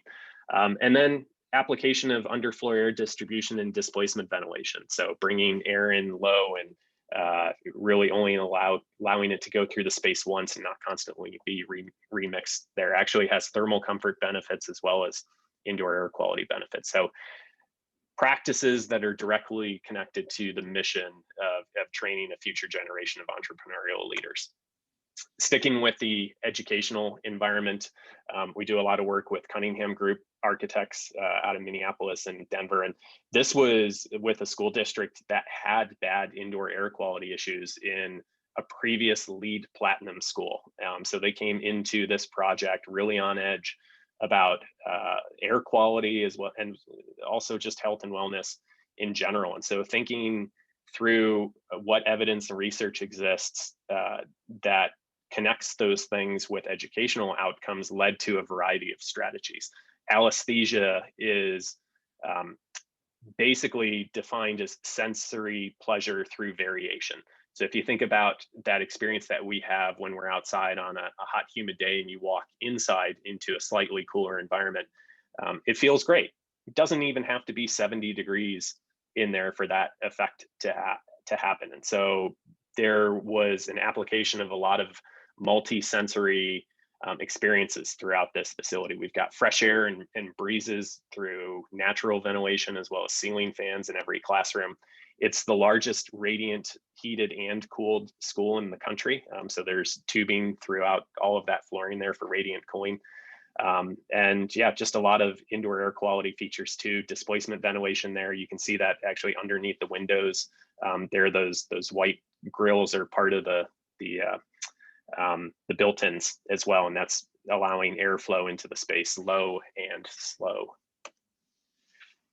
A little closer to home here, some work that we did with Perkins Eastman at Google.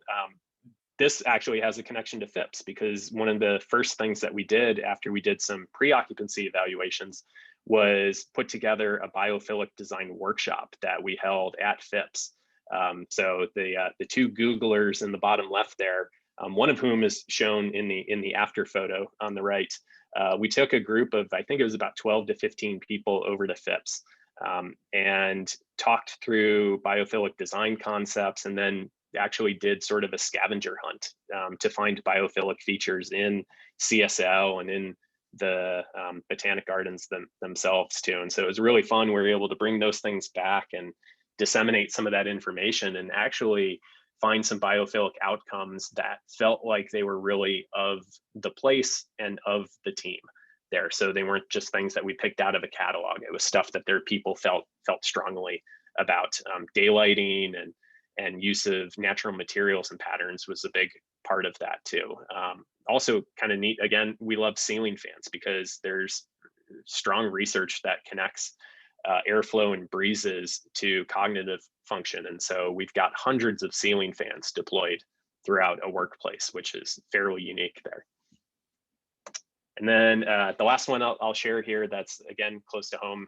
Hopefully some of you have been over there too, is Museum Lab with the Children's Museum of Pittsburgh. And again, that one started with a pretty intense, this one was a half-day charrette to kind of kick it off there and challenge the notion of what sustainable outcomes would look like on it.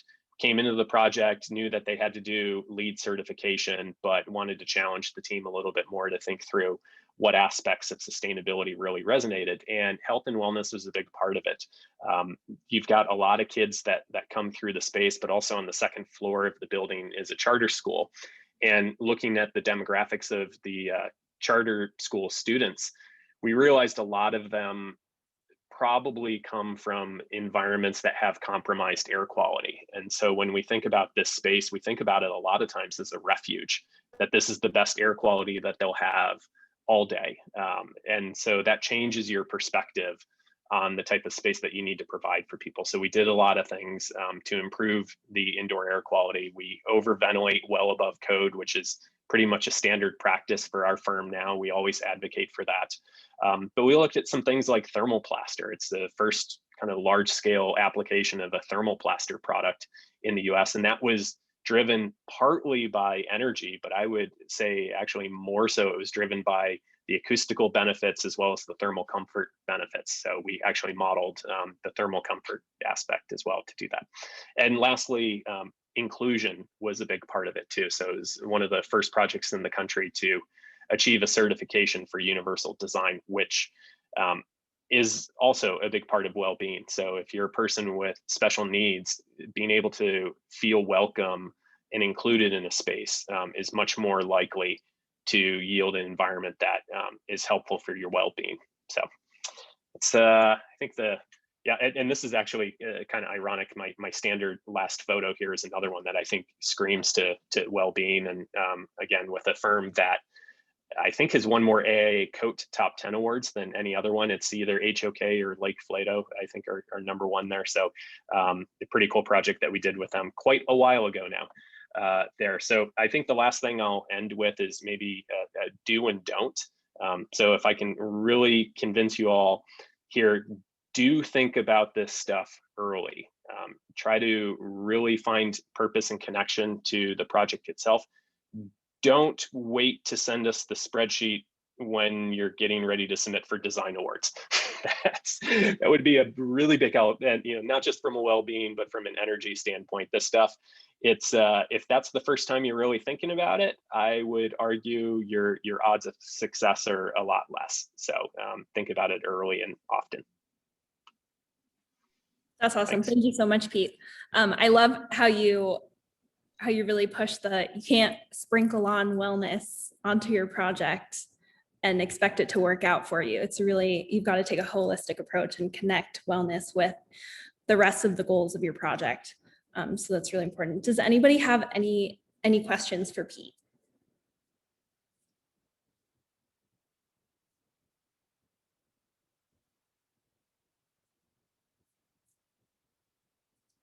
I think everybody's reading the Habits of High Performing Firms right now as we speak. I'm going to read it. It's next on my reading list. Awesome. Well, I think we're going to move on to the spreadsheet then, see this all in action, what it takes to fill it out. Awesome. So I'll be taking over the wellness tab. Brad's pulling up the spreadsheet here. I was very grateful when I was looking at this tab in particular. There's only 4 items on there, so it's not too overwhelming. And again, just to echo what Kara was saying about Pete's suggestions, really thinking about these concepts from the beginning will help you set yourself up for success and set your project up to be able to reach those health and well-being goals. So these are just 4 items that are related to human health and well-being. Of course, going through and just addressing these items doesn't mean that your space is healthy, but it's a really great place to start. So walking through this spreadsheet in relation to the CSL, Brad had mentioned initially that he listed all of the certifications that the CSL has achieved. It's good to keep in mind that the building was designed with joint goals of Living Building Challenge and LEED. And then once we opened the building, WELL had released a pilot certification. And we realized that we were, as an organization, were really aligned with their goals. And we decided to pursue that certification too. So I rely a lot on WELL in terms of guiding our decision-making for operations of the space. So relied kind of heavily on that too for filling out this spreadsheet. So the first item, the quality views, operable windows, and daylighting. You can see here the first 2 items, the total area of regularly occupied space and the percent of the building that's regularly occupied. Those are auto-calculated from earlier in the spreadsheet. So you don't have to do anything special with that one. The area with quality views, I want to plug here that we had relied on a lighting consultant to help us design the lighting plan for our building. So definitely rely on your team members if you can. So I got this number here from 7 Group, who helped us out. They actually calculated this number as part of our LEED version 2 submittal. So we're able to just look that up there. Again, just rely on your team. Can't tell you how to do any sort of calculations like this. Bring in the experts when you can. The area with operable windows, we were able to just calculate that from a drawing. We used Acrobat because all we had was a PDF, but if you were in design, you could easily use CAD or some other programs to run this calculation. The area served primarily by daylighting, again, relying on our friends over at 7 Group. They had calculated this as part of our LEED version 2 submittal. And I wanted to note also, I'm a huge fan of WELL. If your project is pursuing WELL, their feature in version 2, L06, is useful here as well. So actually, I'll plug the sort of other certifications. If you have these sustainable goals in mind, if you have these wellness goals in mind, and you are your project is pursuing various certifications, trying to leverage the information in those certifications will be really helpful here. These are not additive in any way. They're very complementary with the existing requirements and some of the standards. Something that was mentioned earlier, this is not intended to be another certification or more work, just pulling information from other sources. And the last 2 items in this section, one, were daylight sensors installed? That's a simple yes or no. In our case, yes, they were. It's a critical design feature of our building. And are operable windows used? Again, that's a simple yes or no. And that was an important feature that we included in the design from the beginning. So moving on to the second item, the occupants per thermostat, occupants who can control their own lighting. The first one, the total accessible thermostats, that one was really easy for us. We just walked around, actually counted the thermostats. And the occupants per thermostat, again, this is auto-calculated. And I want to note here because the note in the spreadsheets indicating that the fewer the better, the smaller numbers are better. The thermostats in the space are really controlling a very limited area in the various occupied zones. They're not overriding other people's inputs for large spaces. So this is one approach that we've employed to really help the occupants kind of dial in that thermal comfort because it is so varied, it is so subjective from person to person. The next one, do occupants have task lights? This is a simple yes or no choice. They're super easy to provide. They give a lot of flexibility to occupants. If folks need some additional illumination for their work area, say they're reading some technical documents, you want some more light. One thing that I really like about task lighting is that it allows you to lower your ambient light levels, which can then in turn save you energy as well. So you're getting kind of multiple benefits here, not just in the wellness realm, but that can translate into some energy savings as well. And then the percent of occupants who control their own light levels, I listed 100% here because every occupant can request a task light. They're not required to have one, but if everybody wanted one, we would give them one. All right, so moving on to that third section, CO2 and VOCs. So we have alarms set up in our building automation system. These somewhat align with WELL. The version 2 pilot is what we were using most recently. And our building is consistently monitoring particulate matter, TVOCs, carbon dioxide, carbon monoxide, and humidity levels. So what I did for this section was I just looked up what the values that we had in our building automation system. For the goal max CO2 levels, we have an alarm set at 750 parts per million. That's our alarm point. So as the CO2 levels are rising, our facility manager will get an alert, hey, CO2 is rising. The building is designed to automatically respond to these increased levels. We've always had a goal of 800 parts per million, so maybe I should have put 800 in the box here. And we picked this number because we were relying on WELL guidance. Feature A06 in the standard offers a range of points for various CO2 levels. So you can get more points if you have lower levels of CO2 in your space. From 600 parts per million to 900 parts per million is the range that they list there. And the building, as I mentioned, is designed to be responsive to these readings. So the alarm lets us know the building is responding, and then it gives the building some time to adjust as well. And then if there's any issues, because of the number of sensors we have, we can go to a particular part of the building to investigate what the source of the issue might be. So the next one, the maximum measured CO2 levels.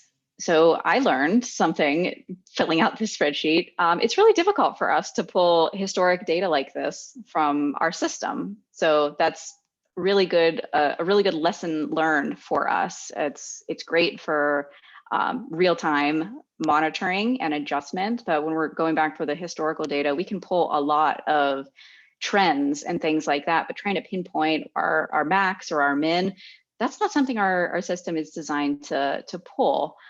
And I also wanted to, it was kind of a thought exercise. I wanted to recognize that the higher values in the space doesn't necessarily mean that the building isn't performing correctly or it's broken or the space is unhealthy, but really it gives us data to better operate our spaces, right? So I mentioned that we can pull trend data for events, like if we use our classroom space and we notice there's a CO2 spike in that space, that can help us with our programming and how we utilize the space, and also allow us to increase ventilation both before and during planned events, for example, to help counteract any negative issues we're seeing. So we're seeing a lot of benefits in being able to observe these trends over time, and we can overlay the different programming in the spaces to see what parameters are affecting the changes in these air quality metrics. And then is VOC measured? Yep, we have a TVOC sensor. Our sensors are monitoring TVOC in ppm actually. And we do have an alarm set based on a calculation from parts per million. And this can get really tricky because we're not monitoring individual VOCs, we're measuring that total. And so the conversion factor was real tricky because we needed to pick a particular VOC compound to get the conversion factor. So it's just an estimate. There's tons of different sensor suites and building automation systems online nowadays. You can find something that really works for your space. Definitely not here to recommend or not recommend a particular product, but there's a lot more awareness of these opportunities. And so figuring out which parameters are important for you and what types of usability you're looking for can really help guide you into decision making. And then the last one in this section, the maximum measured VOC levels, is similar to the CO2 measurement. A high reading really allows us to investigate the source of the issue and to resolve it. We have an alarm set at 725 micrograms per cubic meter, I found out. And if increased air doesn't take care of the problem when we notice it, we can, again, pinpoint the area with a high reading because of the number of sensors that we have deployed throughout our occupied spaces. So the last one is regarding materials. So we've got number of materials specified that have health certifications or avoided chemicals of concern. So we had a couple of challenges filling out this section. It was really challenging for us to retroactively apply the items in this spreadsheet to our older project, but we could see this being really excellent guidance and thought exercise for projects in development, because you'll know what you need to track and you can plan for that at the beginning. Combing through all of our submittals and whatnot was a Herculean effort that we did not have the capacity to do at this point.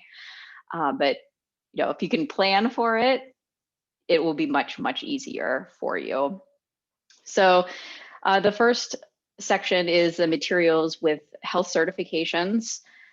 Interestingly, our project was completed prior to most of the first declare labels. So, our project was so new that the paperwork and the familiarity that folks had around green certifications was primarily focused on LEED. And that included things like recycled content, distance calculations for regional materials, maybe even listing VOC content, but that was kind of it. That's what we were working with. If we wanted to note that if you decide to pursue a living building challenge project, you'll need to have at least one declare product. So identify your first declare product right from the beginning. You can go look in the declare database, identify one. That way you have at least one. And you can always add from there. You can add more as you get more comfortable, as you understand more of what's available in the market. This second section, the number of chemicals of concern that were avoided, Brad had mentioned that one of the building's original goals was to pursue the Living Building Challenge. So we had used the red list in the LBC guidance as our guiding document. And that required that we avoided a specific set of chemicals or obtain exemptions to flesh out our project. But this is also really challenging just from a real world perspective, because most manufacturers are not transparent about the full chemical makeup of their proprietary products. They're not interested in telling you the secret sauce that makes them so special. So, when the CSL was designed and constructed, we really were limited by the market, what's available in the market, and the manufacturer's willingness to be transparent about their products. So we found that using products with red list chemicals at times was unavoidable, even though we had the best of intentions. So specifying products for us at our exhibit staging center, which Brad had highlighted in the intro, was much easier in comparison for us due to the expanded market presence. But it was by no means easy. I don't want to say that, oh, everything's fine now and you can just, this is an easy process. It's still going to be a challenge. But project teams do have a lot more resources available to help make this more achievable. And we're glad to share resources that we've used in the past if that's helpful for folks. And one last thing regarding materials, I had learned of AIA's guidance of kind of this concept of like an on-ramp to avoidance, where really you just start off by picking maybe just one chemical group or chemical class to avoid in your project, and then over time expanding your capacity as you learn more about the health impacts and what's important to your project, and also depending on what's available in the market. So there are ways to go about this. It will be a challenge, but definitely a good effort. And the very last thing that I'll mention about this section, as I started off by saying, answering the questions in these 4 categories is not necessarily going to make your project a healthy one or a well one. But I really appreciated Pete's point about the importance of really trying to design for well-being, and making a plug for trying to get the project team, the owner side, to collect employee occupancy data to really see if your project hit the mark. You can collect all these metrics and they might look good on paper, but if folks are unsatisfied for one reason or another, there's a larger conversation that can be had. So that's it for me. And I'm glad to answer any questions if folks have it about the spreadsheet.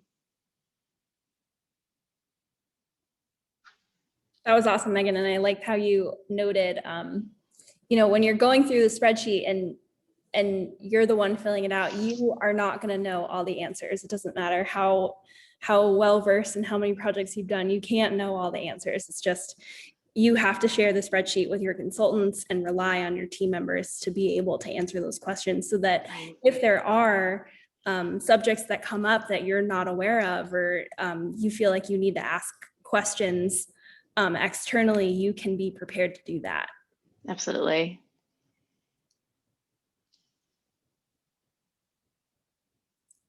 I don't think I see any questions. So I think we're running a little short on time. We're only scheduled till 6. So we'll move on to Kat, who's gonna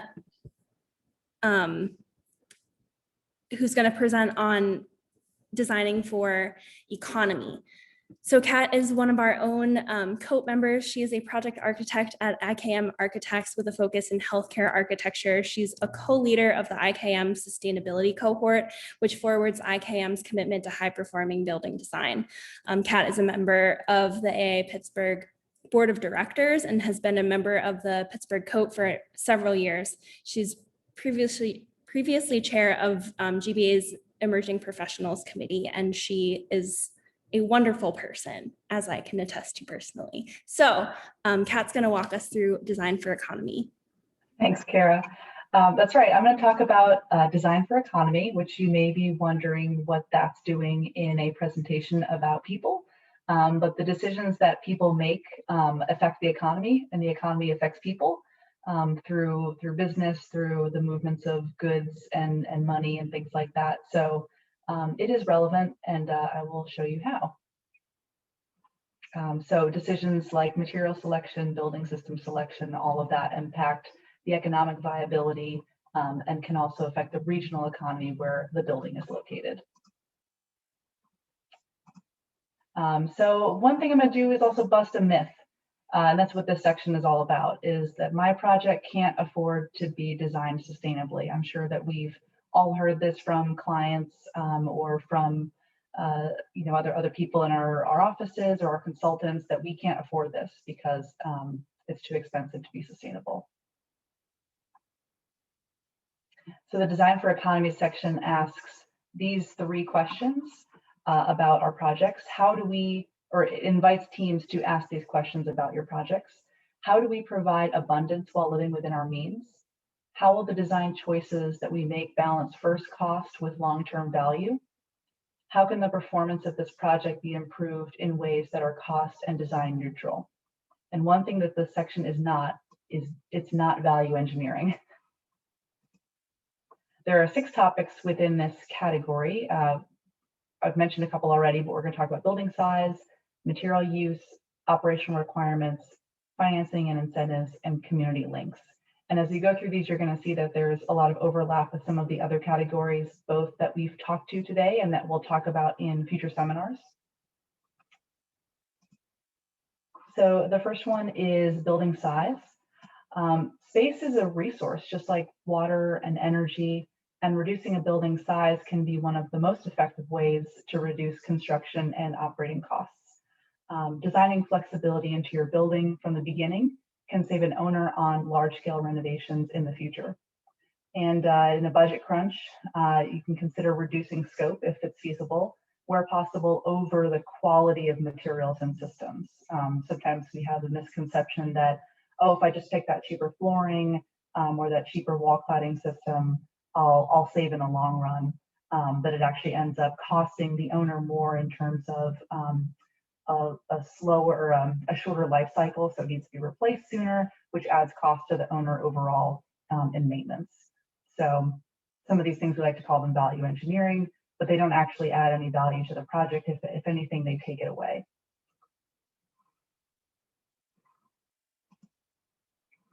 So material use, does that building or that material really need to be there? What purpose is that material serving to the project? Thoughtful material selection can really go a long way and benefit the project as well as the environment. Reducing the complexity of materials and material systems can, depending upon the material, save some money up front. And it can also help the owner reduce maintenance costs. You can do a lot of things with one material, depending upon how you orient it and how you design it into your building. So there are some creative solutions to be had there. Using local and regional materials can benefit the community. It can stimulate the local economy. It can provide jobs, and it can give back and be a way to integrate and connect with the community at large. Materials with longer lifespans, like I mentioned, need to be replaced less often, so that reduces the amount of cost for the owner and replacement. And it also reduces the need to harvest raw materials or spend energy in recycling materials that have outlived their lifespan, maybe earlier than a more durable material. Evaluating materials using the life cycle assessment is a very effective way to determine which materials can balance these goals. One example being the R.W. Kern Center in Amherst, Massachusetts, which streamlined their design process by making the structure and the building systems part of the aesthetic. So they saved costs by exposing some of these systems and not covering them up with other materials. So in the operational requirements section, you're going to see some overlap and some continuing themes with some of these, but the design and energy and water systems are two of the single largest impacts on the economic viability of a building, and they make up a huge percentage of the construction cost. Now, this doesn't mean that installing the most expensive HVAC system is the way to go. And with some synthesis with the building size category earlier, reducing the size of your building, maybe making it more compact or reducing square footage where it's not needed, cuts energy and water costs as well. You don't need to upsize your HVAC system. You don't need as much piping for water distribution, things like that. So that can go a long way towards increasing the financial viability of your building, construction cost-wise, and also operationally for your clients. Also, durable construction materials, as we said, lead to lower maintenance cost and time as well. Taking a material off a building to put a new material back up, that takes time. Financing and incentives has to do with taking advantage of the grants, loans, other kinds of funding opportunities that are available at the local, the federal, and the state level. There are lots of things out there. I know a lot of times some of these programs come and go, but there are still a lot, especially at the local level and the regional level. And Pittsburgh as a region, we are very fortunate to have a high density of nonprofit organizations that are looking to fund these kinds of projects that give back to the community, provide a healthy space for their occupants, and manage the built environment in a responsible way. And then the last category is community links. So a little bit of overlap with what Brittany talked about in the equitable communities section. How is this building going to impact the local economy? What kind of effect is it going to have? Is it going to be positive? Is it going to be negative? Is it going to take an active role in the community, or is it going to be more passive? So sourcing local materials is one way to have a positive impact on the environment. Using parts of the construction process as a workforce training opportunity, maybe with local trades, or stimulating some kind of a workforce development program at a local organization. Think about if any program spaces can be shared in the community. Brittany talked about the Sharpsburg community space that gets rented out and used by the community for different functions. So think about how your building can engage with the community after it's built as well. So that is the whole section of economy, and I'm going to hand it over to Brad to talk about how economy works in the super spreadsheet.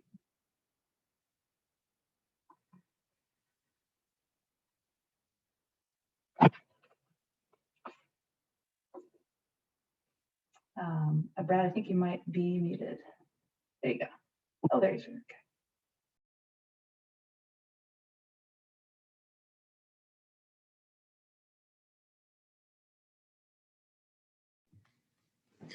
I'm sorry, everyone. It was the living building in motion. The operable vent was closing as in the conference room. I was trying to keep it muted so everyone didn't have to listen to that. So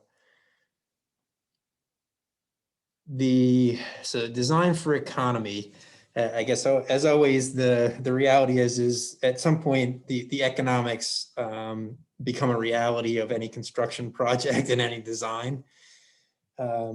This was a fairly straightforward in terms of what they were targeting in terms of the data input or information they were looking for this portion of or this tab of the spreadsheet. What we did learn in sort of the early phases of this exercise, or looking for this information in the project documentation, was the actual construction cost was certainly a parameter we could easily identify from the historic contract information and pricing cost information, so that we were able to ascertain that it was roughly $643 per square foot in terms of actual construction cost. What we did learn, and I guess is sort of going back to the overall theme with this, the use of this tool, is in the early and in the design phase and in the construction phase, going in with these as established targets. So for example, the feedback we got from the architect was that there wasn't an established benchmark. So when we went into the design process, it wasn't like there was a benchmark target that they were designing the project around. So the purposes of this exercise, what I sort of universally did was go out just so we had a frame of reference for discussion, and use a sort of, you know, standard or recognized industry construction index that would allow me to at least get discrete enough to sort of categorize the type of structure, which based on the system that I was pulling the information from, was multi-story commercial building, all commercial office building. So that roughly fits pretty well the category of structure that the CSL would fit into, I guess, as best as you could do granularly in that type of standard industry data. Then tried to take that from a regional perspective. So we float on the border of, I guess, East and Midwest in terms of where the breakdowns regionally were. So I took the mid-range number for the East just because some of the cities that they were drawing most of the information from were closer in proximity to Pittsburgh. So that gave me a sort of baseline average cost for per square foot of construction. Then what I did was sort of leverage some of the existing study data that's out there for, I couldn't find anything really good for LBC, which I suspect would probably be a little bit more of a premium just because of the nature of the on-site systems that are sort of pushed for within LBC. So I suspect that my number might actually be underestimating the true sort of premium cost for construction to go for LBC for pedal certification. But what I did use was something that I felt comfortable with, which was the LEED Platinum data that was out there, which the high end of that was showing about a 12.5% premium on the standard cost of construction. So multiplying that by that regional number, you'll see the result was a benchmark standard for the purposes of this exercise of about $696 or roughly $700 per square foot. So I guess in that sense, it was a useful exercise for us to reflect on.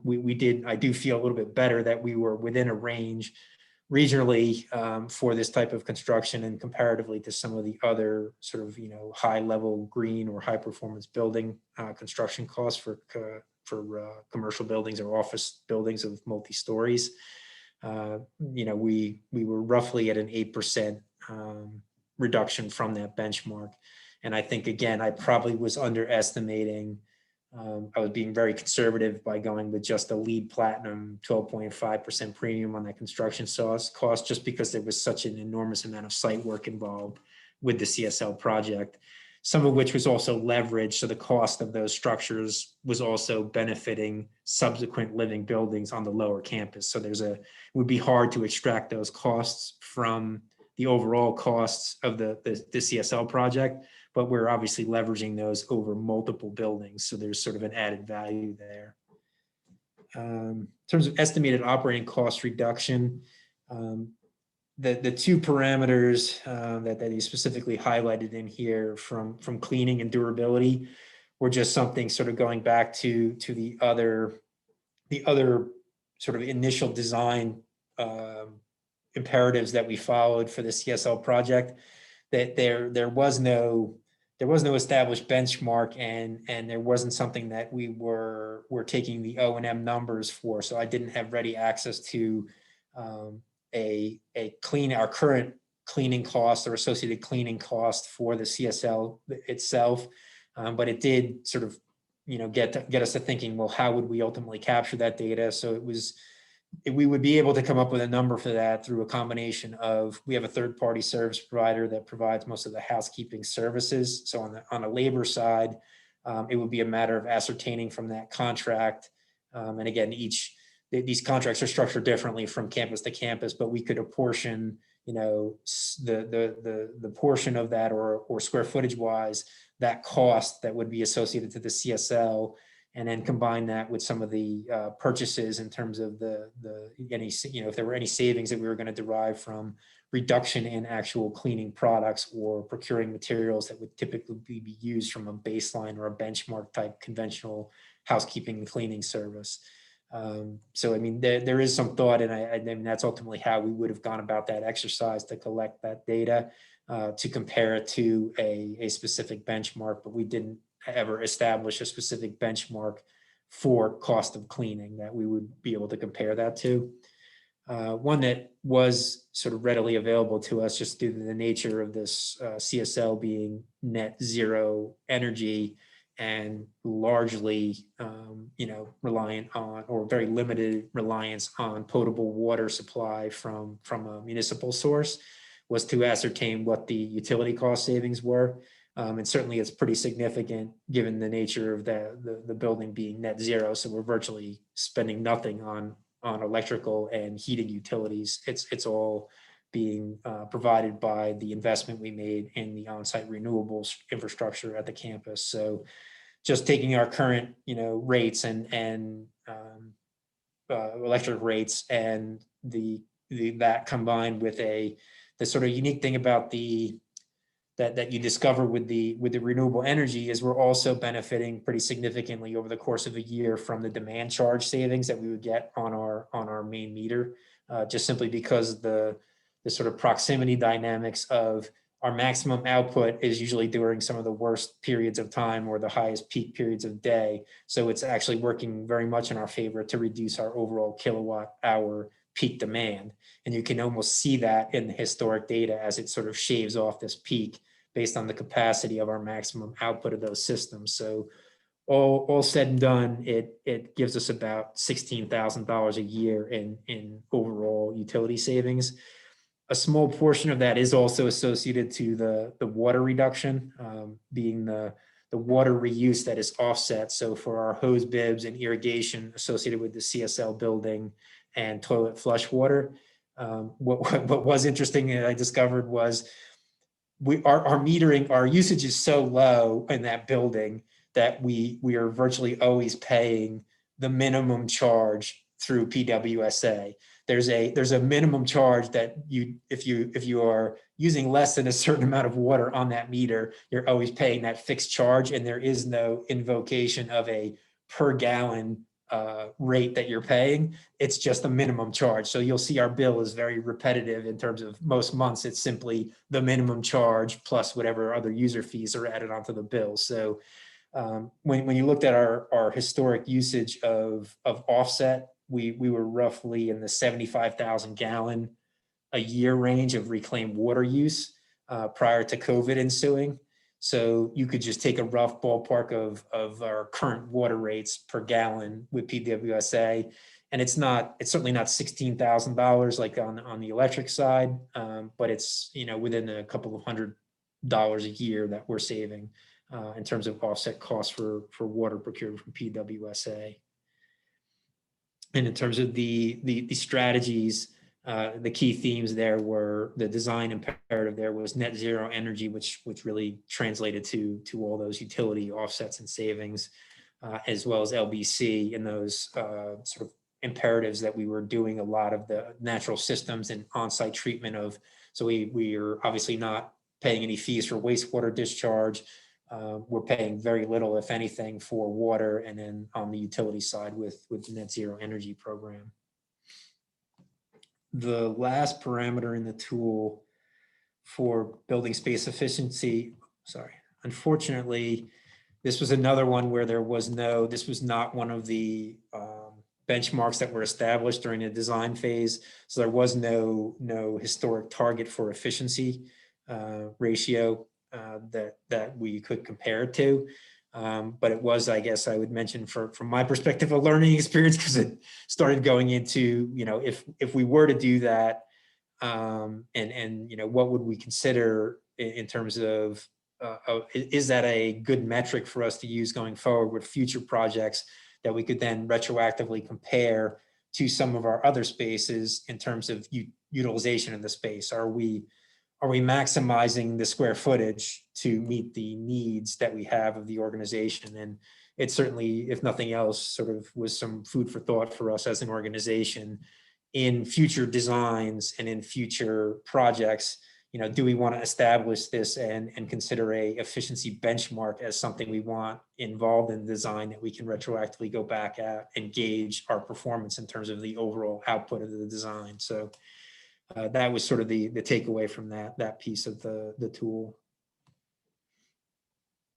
And that's everything I had to share, unless there were any further questions on the economy tab. Awesome. That was great, Brad. I do want to note the economy tab is sort of a conundrum because there are no preloaded baselines. So you really have to look externally to what you're going to compare your project to. And, FIPS is a really special project. It's a special building. So it doesn't really have a one-to-one comparison like things like office buildings or schools or airports do.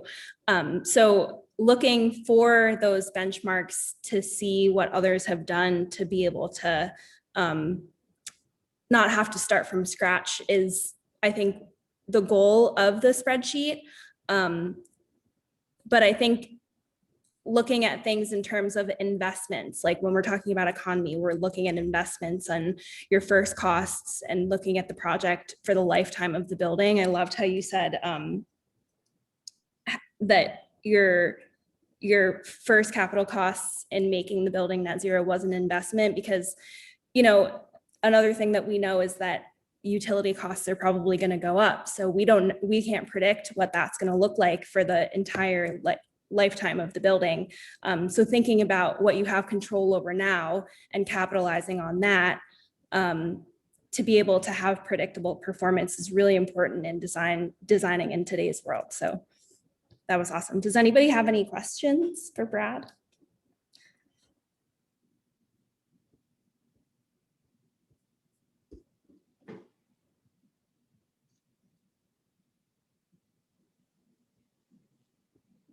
Don't see any questions.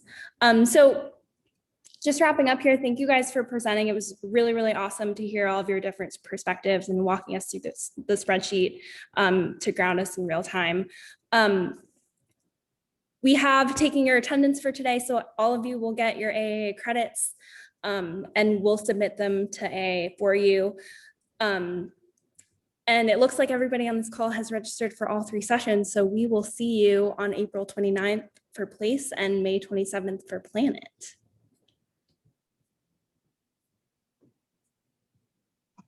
Thank you, everybody. Thanks, guys. Great job, everyone. Thanks. Great job. Great presentations. Thank you very much. That was fantastic. That was awesome. The bar's a little too high, though.